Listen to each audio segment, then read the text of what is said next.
Bismillah,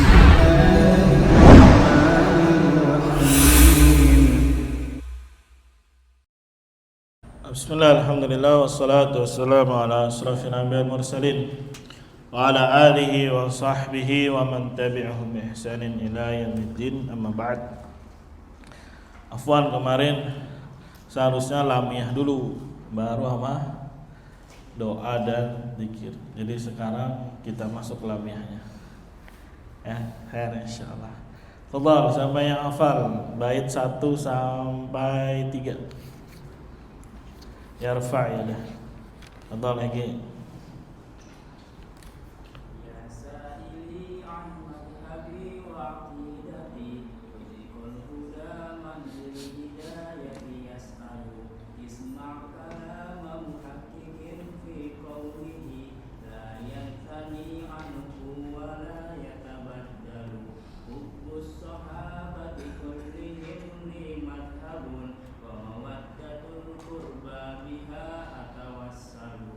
Ahsan, barakallahu fiik. Ya, sama. سائلي عن مذهبي وعقيدتي رزق الهدى من للهداية يسأل اسمع كلام محقق في قوله لا ينثني عنه ولا يتبدل حب الصحابة كلهم لي مذهب ومودة القربى بها أتوسل. Ahsan, barakallahu fiik. Cukup ya, 2 aja. Kita lanjutkan. Qala al-mu'allif rahimahullah wa likullihim qadrun ala wa fadailu. Dipanjangin bacanya, wa fadailu. Lakinna as-siddiqu minhum afdalu. Wa dan likullihim untuk setiap mereka, qadrun dibacanya qadrun, derajat atau kedudukan atau level. Beda kalau qadar, kalau dibacanya da fathah, qadar artinya takdir. Tapi kalau qadrun kemuliaan, kedudukan. Ala yang tinggi, fi'il madi tapi yang cacat. Wa fadailu dan memiliki keutamaan-keutamaan. Sebagaimana yang lalu kita jelaskan, para sahabat itu adalah sebaik-baik generasi.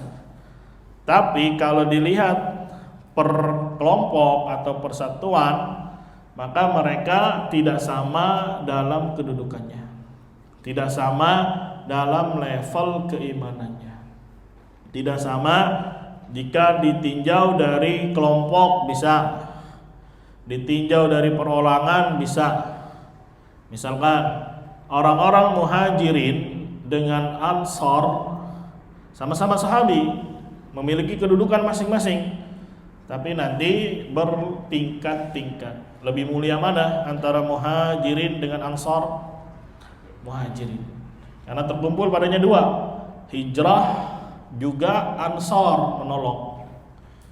Tapi ada juga hijrah yang sekali dan hijrah yang berapa kali? 2 kali. Maka lebih utama mana? Yang 2 kali. Hijrah pertama ke mana? Habasyah. Ya, baru yang kedua ke Madinah. Begitu juga orang yang berinfak setelah Fathu Mekah dan sebelum Fathu Mekah, lebih utama mana? Sebelum. Kalau itu masa-masa sulit. Berbeda dengan setelah Fathu Mekah, maka Allah sudah bukakan pintu-pintu kemenangan. Sebagaimana dalam surat Al-Hadid ayat 10, la yastawi minkum man anfaqa min qablil fathi wa qatal. Tidak sama di antara kalian orang yang berinfak sebelum adanya Fathu Mekah dan ikut berperang. Ulaika a'dhamu darajatan minal ladzina anfaqu min ba'du wa qatalu. Mereka lah yang paling besar derajatnya daripada orang-orang yang berinfak setelahnya, wa qatalu dan ikut berperang. Tapi kata Allah, wa kullan wa'adallahu al-husna. Masing-masing dari mereka Allah janjikan husna. Husna maksudnya surga. Wallahu bima ta'maluna khabir. Dan Allah terhadap apa yang mereka atau kalian kerjakan Maha mengetahui. Jadi sekali lagi, ini akidah Ahlussunnah para sahabat itu berbeda-beda kedudukannya, levelnya tidak sama. Makanya dikatakan walikullihim qadrun ala wa fadailu. Dan masing-masing dari mereka memiliki kedudukan, memiliki derajat yang tinggi dan utama. Lakinnama siddiqu minhum afdalu. Akan tetapi Siddiq, maksudnya Abu Bakar radhiyallahu anhu, Abdullah ibn Utsman, minhum, di antara para sahabat, afdal, yang lebih utama. Ikut isim tafdil, ya, af'ala, asghar lebih kecil, akbar lebih besar, atwal lebih panjang, akbar lebih besar, afdal lebih utama. Ijma para ulama, manusia terbaik setelah para anbiya adalah Abu Bakar radhiyallahu anhu. Ya, setelah Nabi Muhammad sallallahu alaihi wasallam adalah siapa? Abu Bakrin radhiyallahu anhu. Salah satu dalilnya, ya, beliau adalah orang yang senantiasa menemani Nabi Muhammad sallallahu alaihi wasallam dalam susah, dalam suka, dalam duka, ya, yang menemani beliau hijrah dari Mekah ke mana? Madinah, dan orang yang pertama memeluk Islam dari kalangan dewasa dan yang selalu membenarkan Nabi. Makanya dapat julukan apa? As-Siddiq. Mafhum? Ya, jadi dari semua para sahabat yang paling nomor satunya adalah siapa? Abu Bakar. Ya, begitu juga ketika Nabi mulai sakit, ketika jadi imam tidak kuat, maka yang menggantikan Nabi siapa? Abu Bakar. Dan tidak ada silang pendapat di kalangan para sahabat. Ya, sepeninggal Nabi Muhammad SAW yang langsung dibaiat untuk menjadi khalifah siapa? Abu Bakar. Ya, sudah jadi ijma sukuti, ijma yang semuanya diam, sepakat, udah ini yang paling layak sudah. Berbeda dengan Umar, harus dipilih oleh Abu Bakar. Berbeda dengan Utsman, harus ada tim, ya, ahli syura yang memilih untuk menjadi khalifah. Ini menunjukkan keutamaan yang besar bagi siapa? Abu Bakrin radhiyallahu anhu.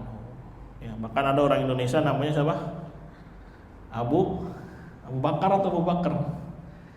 Ya, ada yang punya teman namanya siapa? Abu Bakar? Nggak ada. Sini ada dulu orang Jurumudi, namanya, panggilannya namanya Abu Bakar, panggilannya siapa? Abu.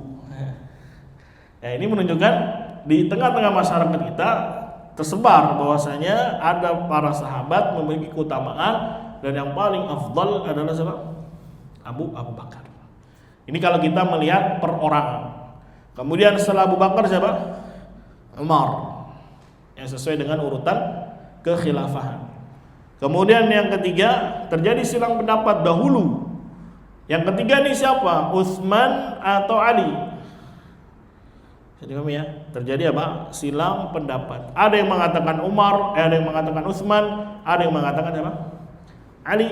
Ada yang mengatakan tawakuf. Apa tawakuf? Saya tidak memilih siapakah yang lebih utama nomor 3, apakah Utsman atau Ali.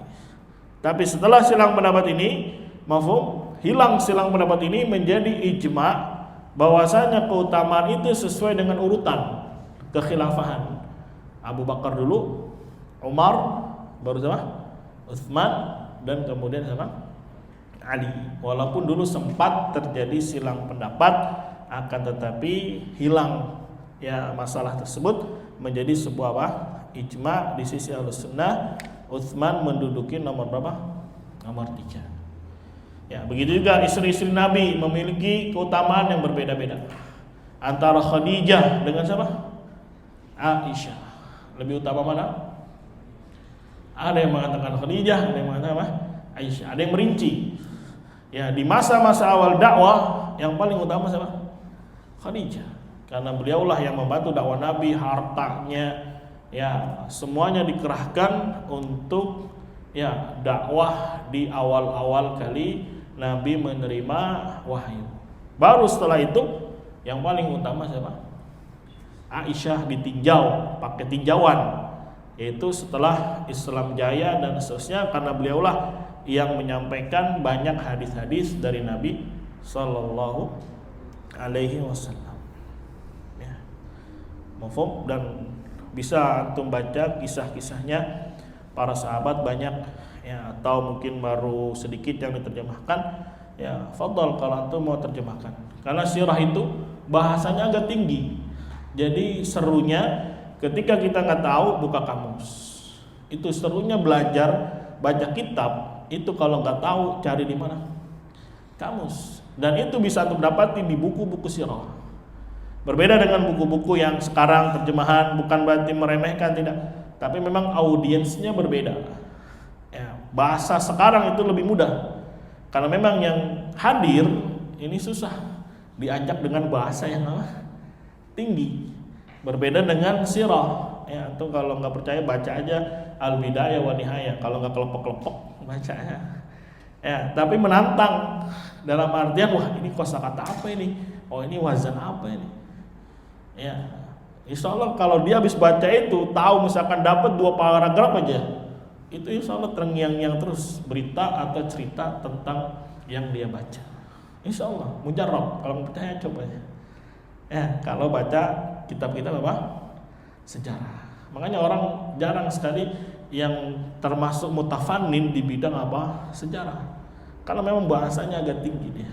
Bahasanya agak berat. Tapi kalau sekali dia bisa baca, dapat aja satu penggal cerita, insyaallah taala itu akan nempel terus. Ya, atau bisa baca Asadul Ghabah, mafhum? Atau mau baca Al-Bidayah wa Nihayah, bisa, punyanya Ibnu Katsir.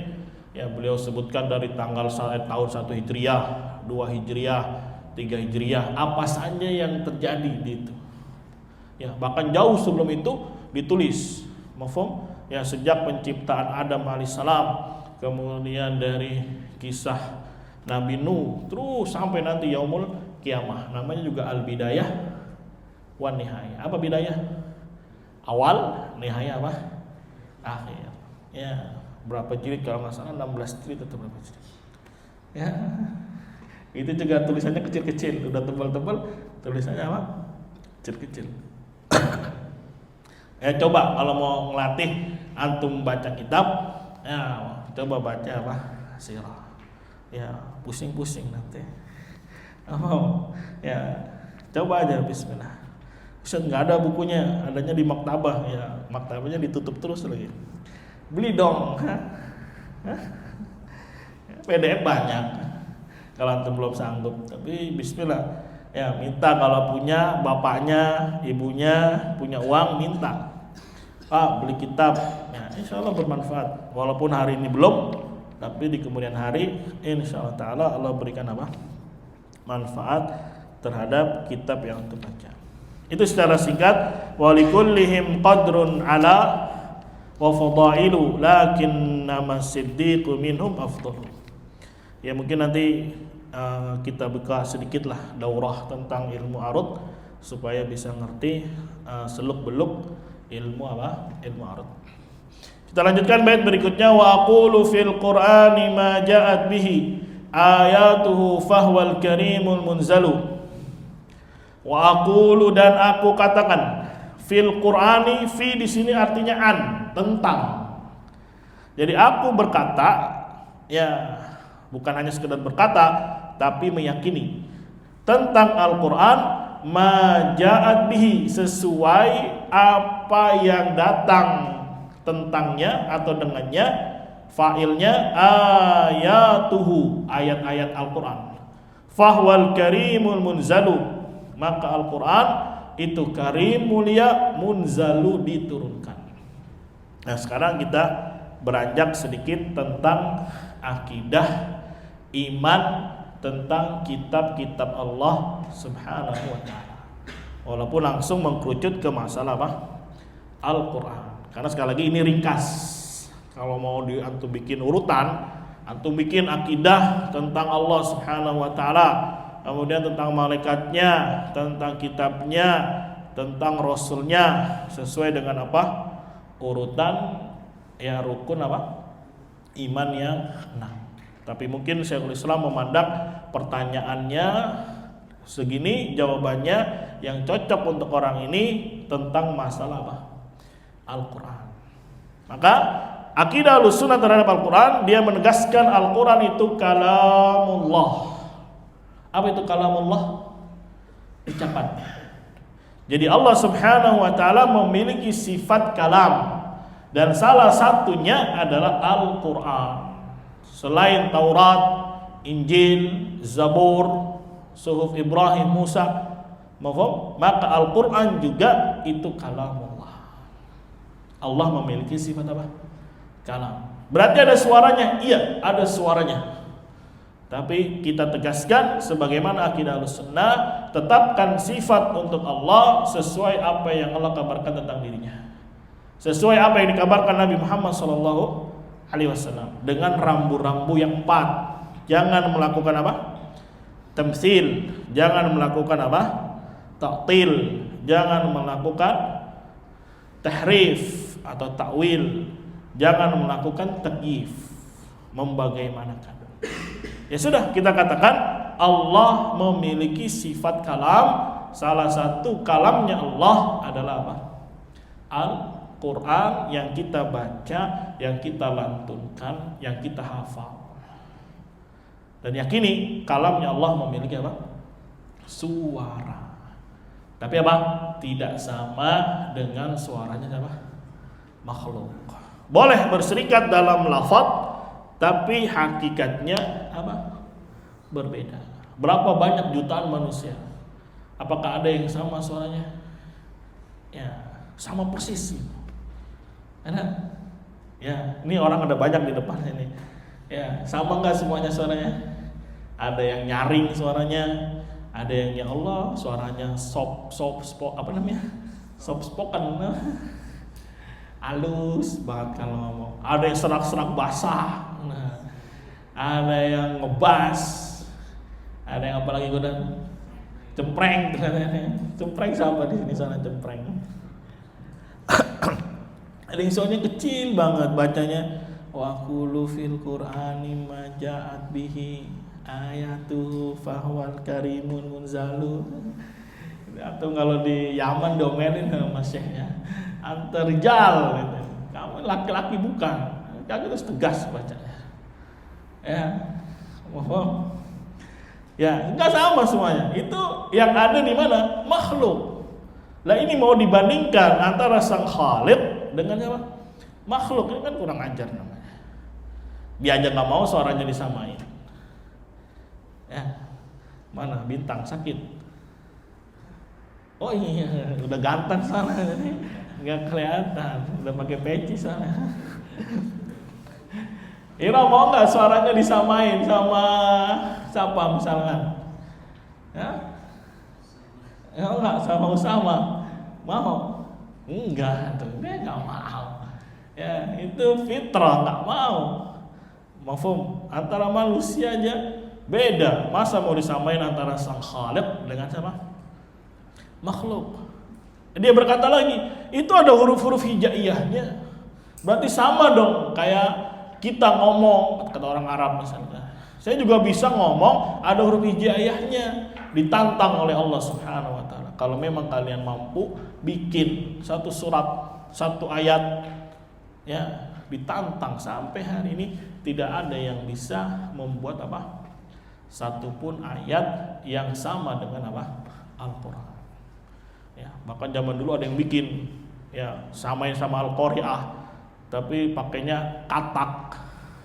Katak apa bahasa Arabnya? Dofadi. Wa ma adraka ma dofadi gitu ya. Jadi aneh bunyinya. Enggak sama. Ya, bahkan ada yang mengatakan kenapa di depannya dikasih huruf-huruf muqatta'ah, alif lam mim, alif lam ra ha mim ta dan seterusnya. Toha dan seterusnya. Itu ingin menunjukkan bahwasanya Al-Quran yang diturunkan kepada Nabi Muhammad itu ada huruf hijaiyahnya. Ya, kalau memang kalian mampu bikin, coba. Ya, maka apa? Mereka tidak akan pernah bisa mampu membuatnya. Ini menunjukkan Al-Quran dari Allah mulanya dan kepada Allah lah nanti kembalinya kalam tersebut. Karena nanti di yaumul qiyamah tidak lagi ada Al-Quran, diangkat semuanya oleh Allah Subhanahu wa ta'ala. Baik yang ada di dalam dada, baik yang terlafadzkan, baik yang termaktub, diangkat semuanya kepada Allah Subhanahu wa ta'ala. Mulainya dari Allah dan akan kembali kepada siapa? Allah Subhanahu wa ta'ala. Ini harus kita yakini bahwasanya Al-Quran yang kita hafal, mafhum, ini adalah apa? Kalamullah, bukan makhluk. Adapun kertasnya, nih kertas, apalagi covernya, tintanya, apalagi kira-kira yang ada di mushaf, ini makhluk. Apanya? Kertasnya, tintanya. Tapi yang kita hafal, yang kita lantunkan, yang kita tulis, itu adalah apa? Kalamullah. Bismillah. Antum ngaji nih, Bismillahirrahmanirrahim. Apa ngaji? Amma yatasaalun. Ya, kira-kira makhluk atau ghair makhluk? Apa lagi? Suaranya itu makhluk. Suaranya makhluk. Tapi yang tersampaikan itu, yang keluar itu Yang ana ucapkan adalah apa? Kalamullah. Paham ya? Jadi jangan terkecoh. Kalau suaranya suara ana, suara qari, ana yang membaca, berarti suaranya adalah makhluk. Tapi yang ana lantunkan, itu bahasanya. Yang ana ucapkan, maka dia adalah apa? Kalamullah. Tapi kalau di sisi Mu'tazilah, di sisi orang-orang Jahmi, semua Al-Quran itu adalah makhluk, baik lafaz-lafaznya dan seterusnya. Makanya mereka berani mengucapkan wa kallamallaha Musa taklima. Dibaca Allah sebagai objek, berarti yang berbicara siapa? Musa. Padahal ayatnya apa? Wa kallamallahu, dibacanya hu, berarti Allah yang berbicara kepada Nabi siapa? Musa. Ditambah lagi dengan masdar taklima, menegaskan penguat bahwasanya benar-benar Allah Subhanahu wa taala itu yang berbicara kepada Nabi Musa. Dan jangan dipahami kalamullah itu hanya terbatas Al-Qur'an, tidak. Ya, bahkan Allah memerintahkan malaikatnya, itu pun Allah berbicara. Nanti Allah berbicara di yaumul qiyamah, Allah memiliki sifat apa? Kalam. Bisa dipahamin ya? Ini akidahnya siapa? Ahlu sunnah. Berbeda dengan Asy'ariyah. Dia menegaskan betul Allah punya sifat kalam, berbicara. Tapi tidak ada suara, tidak ada huruf-huruf hijaiyahnya atau huruf-huruf yang lain. Hanya berupa kalam nafsani. Apa itu kalam nafsani? Kalam batin kata orang Jawa. Ya, kalau dulu antum suka nonton sinetron, ya, orang cuma gini doang, tapi ada apanya? Suaranya, itu namanya kalam nafsani. Kemudian kalam nafsani ini didengar oleh Jibril. Kemudian Jibril yang merangkai kata, baru disampaikan kepada Nabi Muhammad Sallallahu Alaihi Wasallam. Jadi ujung-ujungnya, ya, Al-Quran adalah kalamnya Allah atau kalamnya Jibril? Kalamnya Jibril, berarti makhluk, karena Jibril itu adalah apa? Makhluk. Maka apa yang keluar, apa yang ada pada makhluk, maka dia juga apa? Makhluk. Ya, ngeri. Makanya syairannya disebut mukhannats, banci. Ya, di depan dia mengatakan betul Al-Quran kalamullah, tapi ditanya apa? Maksudnya kalam apa? Nafsani. Jadi dia menyamakan Allah seperti orang yang apa? Gagu, ta'ala Allah amma yasifun. Jadi Asy'ariyah zaman sekarang itu turunannya Jahmiyah sebetulnya. Ya, walaupun dia bilang Allah memiliki sifat kalam, tapi ternyata setelah dikulik, ya, ujung-ujungnya apa? Bukan kalamnya Allah, tapi kalamnya siapa? Jibril alaihissalam. Jadi Jibril yang merangkai kata, kemudian disampaikan kepada Nabi Muhammad. Begitu juga orang-orang Maturidiyah menyatakan Al-Quran itu kalamullah, tapi kalam nafsani. Bedanya apa? Kalau orang-orang Asy'ariyah menyebutkan ibarah. Kalau ibarah itu berarti dia bikin sendiri, merangkai kata. Sedangkan Maturidiyah mengatakan hikayat. Kalau hikayat itu menceritakan apa adanya. Misalkan kayak gini nih, antum baca berita atau baca kisah, terus antum lupa kata per katanya, tapi ngerti maknanya. Ceritainlah ke anak-anak kecil, ya, dengan bahasa antum. Itu namanya ibarat atau hikayat? Hah? Apa? Misalkan nih yang ngajar sejarah siapa? Hah? Godan? Bukan Nobel ya? Ngajar sejarah anak kecil, sirah. Ya, misalkan dia baca sirah nih, ya, tapi dia lupa kata per kata, tapi dia ingat kisahnya. Akhirnya dia merangkai sendiri, menceritakan apa yang dia ingat. Itu namanya ibarat atau hikayat? Ibarat namanya. Ya, bisa dipahami ya? Tapi kalau hikayat, dia betul-betul hafal kata per kata, disampaikan sesuai apa yang ada di buku. Itu namanya hikayat. Jadi lebih mending mana Asy'ariyah dengan Maturidiyah kalau gitu? Kalau main mending-mendingan, mendingan Maturidiyah karena menyampaikan apa adanya. Tapi kalau orang Asy'ariyah, Jibril sendiri yang merangkai kata. Jadi Jibril cuma dikasih ilham berupa global, kemudian dirangkai kembali oleh siapa? Jibril. Ya, itu akidah-akidah yang menyimpang tentang apa? Al-Quran. Maka Syekhul Islam menegaskan, wa aqulu fil Qur'ani ma ja'at bihi. Aku katakan, aku yakini tentang Al-Quran sesuai apa yang datang, ayatuhu, ayat-ayatnya menjelaskan Al-Quran itu sendiri. Bahwasanya Al-Quran adalah apa? Kalamullah. Sebagaimana dalam surat At-Taubah ayat 6. Allah katakan, wa in ahadun minal musyrikin istajaraka fa'ajirhu hatta yasma'a kalam Allah. Lihat, Allah katakan Al-Quran apa? Kalam Allah.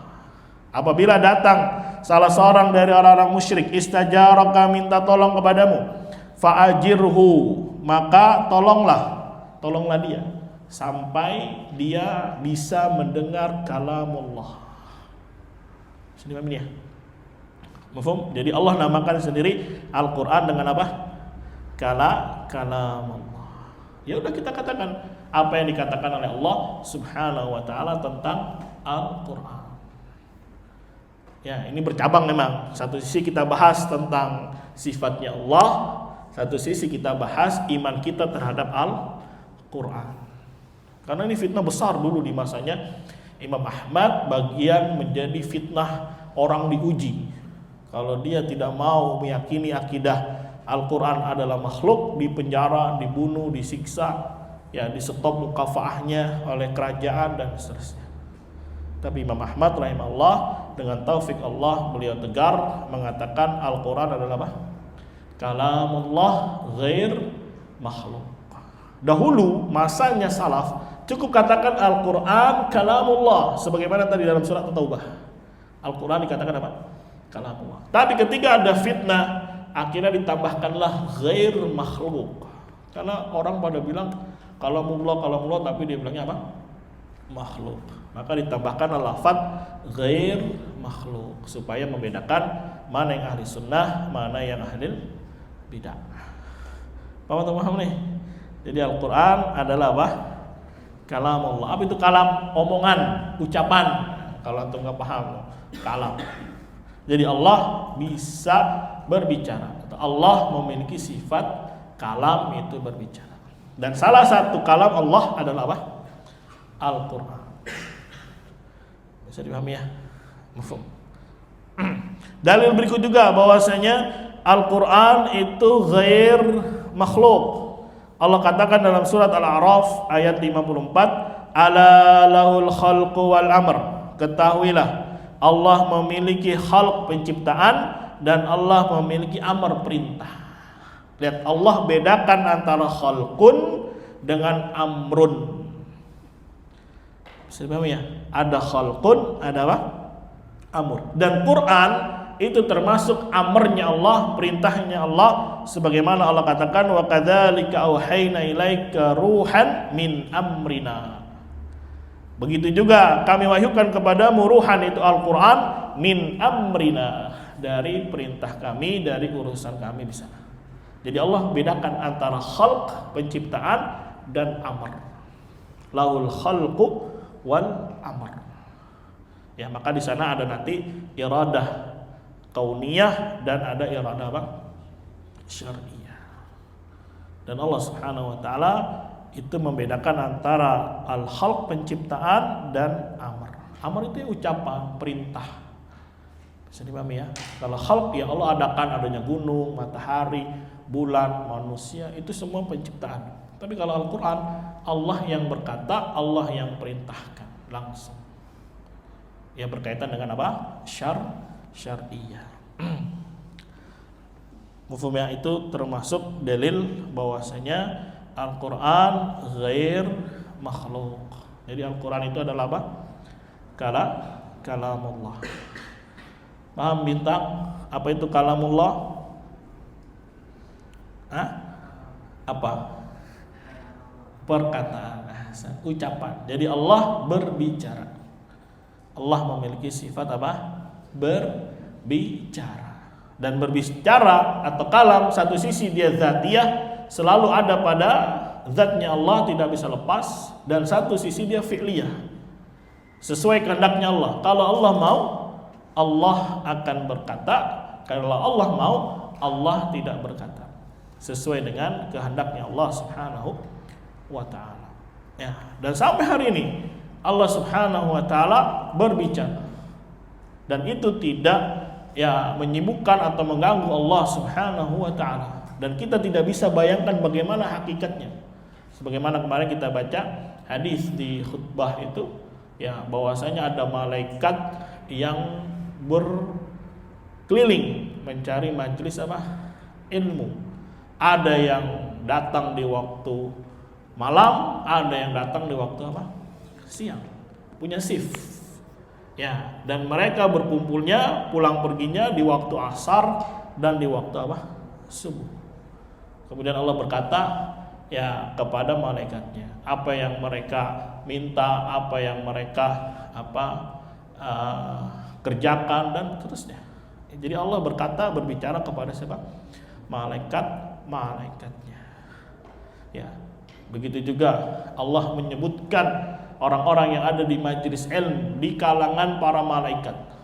Sebagaimana juga kemarin hadis yang kita bacakan, majtama'a qaumun fi baitin min buyutillah. Apa saja pahala buat mereka? Turun sakinah.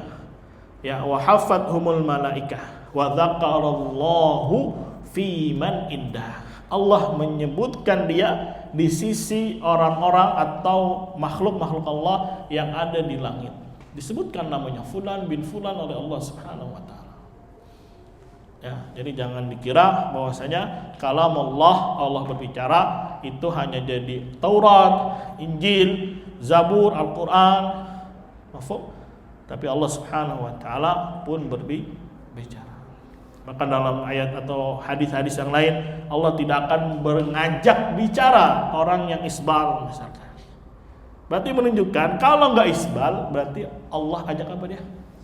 Bicara. Ini menunjukkan Allah sekali lagi memiliki sifat apa? Al-kalam. Dan ini ibadah sekali lagi. Antum meyakini keyakinan yang hak itu adalah ibadah. Mafhum? Ada pahala di sisi Allah Subhanahu wa taala dan ada tanggung jawabnya.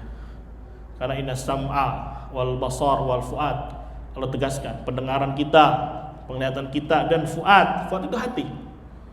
Berarti apa? Segala macam niat, segala macam keyakinan dia, maka itu semuanya akan ada pertanggungjawabannya di hadapan Allah Subhanahu wa taala. Maka sekali lagi yakini dengan keyakinan yang kuat bahwasanya Al-Qur'an itu termasuk kalamnya Allah Subhanahu wa taala. Jadi Allah yang mengucapkannya, didengar oleh Jibril alaihissalam, disampaikan kepada Nabi Muhammad sallallahu alaihi wasallam. Mufhum? Jadi Nabi sampaikan kepada para sahabat ke tabi'in sampai hari ini, dan Allah yang menanggung penjagaannya. Maka sampai hari ini tidak ada satu huruf pun yang berubah atau yang hilang atau yang dihapus atau yang diganti, enggak ada. Ya, berbeda dengan apa? Ya, kitab-kitab terdahulu sudah diganti, sudah dirubah. Istilahnya apa? Tabdil. Ya. istilahnya apa? Tabdil. Nanti mungkin di masail jahiliyah kita akan kupas tentang perbedaan tabdil dan istibdal. Ya, sedikit kita merinci atau masuk tentang konsep sebuah negara dikatakan sebagai negara Islam atau bukan. Ya, nanti ada beberapa istilah seperti tabdil dan istibdal. Insyaallah taala di masail apa? Jahiliyah. Paham ya? Jadi ini akidah tentang apa? Al-Qur'an. Jadi Al-Qur'an ini Allah yang mengucapkannya. Ya, dan punya barokah yang besar. Bukan hanya di dunia, bahkan berlanjut sampai negeri apa? Akhirat. Bahkan Al-Qur'an ini, ya kalamullah ini, kalau Allah ajak bicara gunung, apa yang terjadi pada gunung? Lau anzalna hadzal Qur'ana ala jabalin la ra'aitahu khashi'an mutasaddian min khasyatillah. Andai kata nih Al-Qur'an ini diturunkan kepada gunung, tentu kamu akan melihat mereka itu ya hancur lebur karena apa? Takut kepada Allah Subhanahu wa taala. Hanya saja manusia ini memang luar biasa apa ya?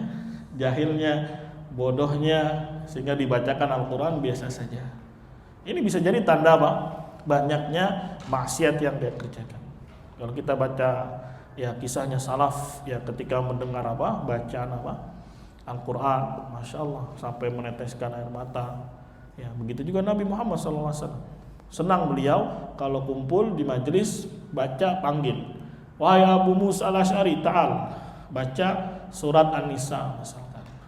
Sampai sekian ayat ya beliau katakan cukup ya sambil apa? Meneteskan air mata. Ya, makanya sekali lagi Al-Qur'an ini punya berkah yang besar karena datangnya dari Allah Subhanahu wa taala, bukan dari makhluk. Bukan dari Nabi Muhammad, bukan dari malaikat Jibril, tapi yang mengucapkannya siapa? Allah Subhanahu wa taala. Ya, apa ayatnya kalau diturunkan apa namanya? La wajadu fiha ikhtilafan katsira. Apa ayat sebelumnya? Apa kalau ini kiranya dari manusia akan mendapati perselisihan yang banyak di dalamnya? Apa sebelumnya? Ayo. Apa Farhan? La wajadu fiha ikhtilafan katsira. Sebelumnya apa? Mabib.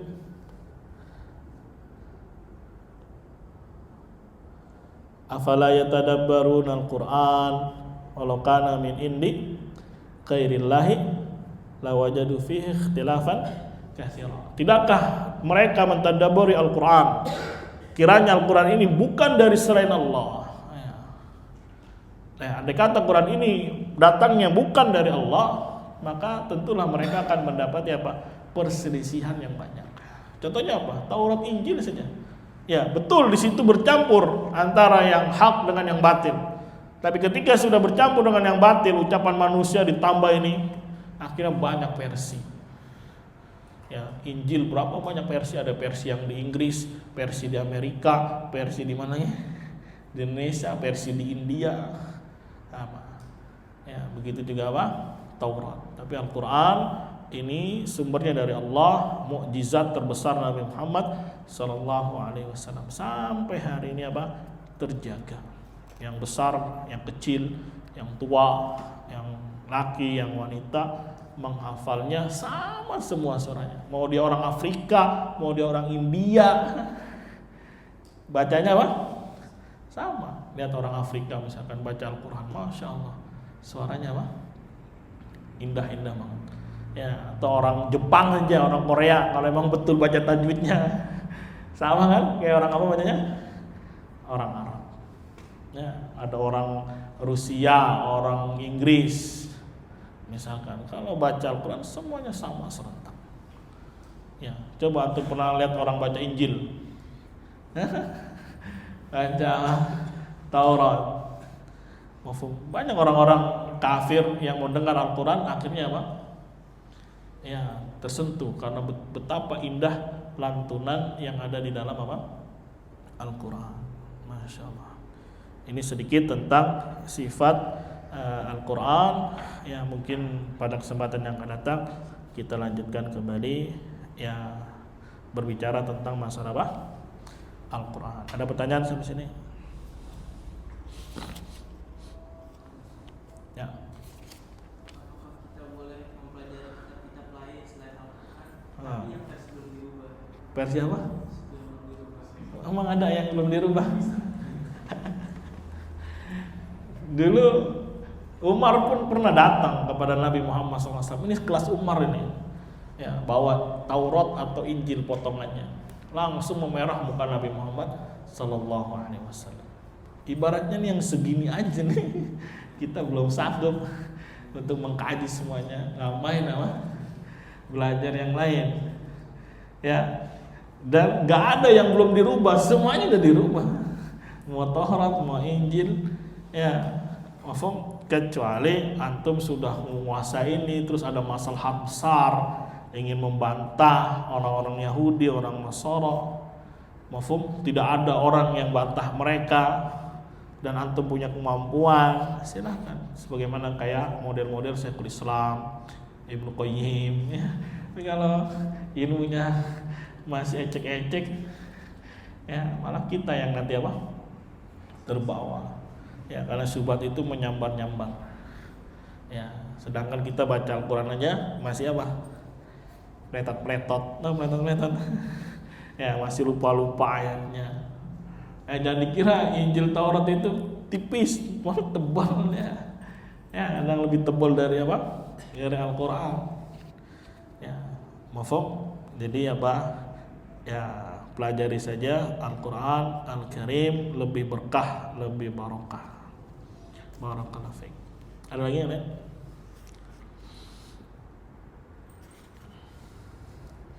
Paham ya? Jadi ininya apa nih? Kertas-kertasnya, tintanya, baru ini namanya apa? Makhluk. Tapi yang tertulis di dalamnya, ingat bahasanya, tertulis di dalamnya itu kalamullah. Apa yang antum hafal di dada-dada antum itu kalamullah. Apa yang kita lantunkan itu kalamullah. Adapun suara ana itu makhluk. Hati, tempat kita menyimpan Al-Quran di dalam hati kita, hati itu makhluk. Tapi yang tersimpan itu kalamullah bahasanya. Tapi jadi jangan gulu seperti orang sufi. Berarti kalau saya hafal Al-Quran ditaruh di hati, berarti Allah ada di hati saya. Nah ini batil juga. Sebagaimana keyakinannya orang sufi, akhirnya mereka punya keyakinan Allah menyatu sama-sama makhluk. Alasannya di dalam dada saya ada kalamullah. Kalamullah itu sifat. Ya, berarti di dalam diri saya ada Allah. Ini batil. Ini apa? Batil. Mafhum. Jadi dada kita itu bisa menyimpan kalamullah, kita bisa menulis kalamullah, kita bisa melantunkan apa? Kalamullah. Adapun gerakan tangan kita, suara kita, kertasnya, tintanya, penanya, itu semua makhluk. Jadi ya, terbedakan ya, jangan kecelek. Semoga Allah jaga kita, semoga Allah lindungi kita dan bisa mentadabburi kalamullah. Ya, bahkan Syekhul Islam pernah menyesal dalam tanda kutip. Ya, kenapa dulu saya nggak fokus Al-Quran? Kenapa dulu nggak fokus Al-Quran? Ya, padahal betapa banyak ahlul bidah dibantah sama dia. Ya, ahlul filsafat dibantah sama dia. Ya, menjelaskan akidah yang hak. Ya, tapi tetap beliau masih apa? Ada penyesalan di akhir hayat. Kenapa dulu saya tidak fokus kepada apa? Al-Quran. Ya, walaupun dalam bentuk tawadhu beliau, tapi ini memang menunjukkan Al-Quran memiliki pengaruh yang besar. Sebenarnya, makanya sengaja pelajaran paginya itu memang jangan banyak-banyak supaya satu sisi antum bisa ngafal Al-Quran dan tadabbur Al-Quran dengan ilmu yang antum pelajari. Ya, jangan malas untuk menganalisa, pahami. Pelan-pelan aja. Hari ini antum baru menganalisa dengan sorof, dengan nahu, dengan khot. Ya, besok barangkali antum bisa naik dengan balaghahnya, dengan usul tafsirnya, dengan usul fikihnya. Ya, ilmu itu bertingkat. Enggak langsung brek, ya muntaber nanti. Ya, mundur tambah berita. Semoga Allah jaga kita. Kita akhiri subhanakallahumma wa bihamdika Asyhadu an la ilaha illa anta astaghfiruka wa atubu ilaik. Assalamualaikum warahmatullahi wabarakatuh.